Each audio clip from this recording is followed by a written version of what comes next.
J.P. Miller case, before I go into this third part of the Thou Shalt Not sermon, if you thought the rest of this stuff that I have shared about this sermon in particular is ridiculous, you have not seen the most ridiculous part yet. Wait till you see what he uses to illustrate his point about forgiveness.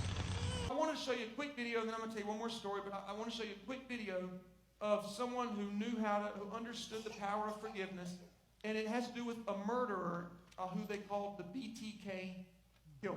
Take a look at this video. On November 5th, 2003, all doubt of Ridgway's guilt was erased. He pleaded guilty to the murders of 48 women. He'd made a deal to cooperate with the prosecution to provide more information on his victims and the whereabouts of their remains. In doing so, he avoided a trial and possible death penalty. Mr. Ridgway, how do you plead to the charge of aggravated murder in the first degree as charged in count 1 for the death of Wendy Lee Caulfield? Guilty. How do you plead to the charge of aggravated murder in the first degree as charged in count 2? Guilty.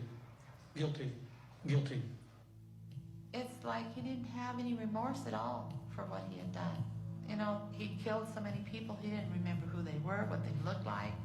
I just couldn't believe that somebody could kill all those people and not remember them.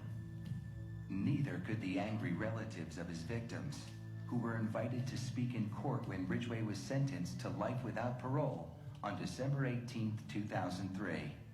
You had said your memory, when it comes to all of the women you took, was gone. Our memory is not. In your words, you said that they didn't mean anything to you, but she meant everything to us. She was a mother, she was a wife, she was a sister, and we miss her. Gary Ridgway sat there stone-faced as victims' relatives damned him and mocked him. He's an animal.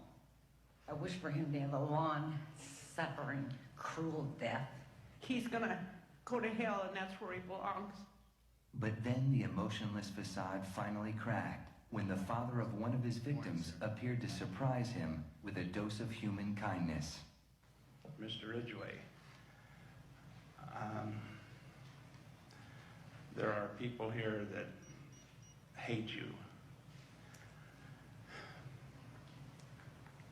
I'm not one of them.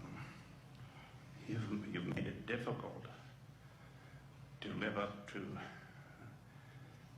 what I believe, and that is what God says to do, and that's to forgive. You are forgiven, sir. Those tears and a statement he made to the court later that day were as close to showing real remorse as Gary Ridgway had ever come. There's a lot more to it. Everyone watch it.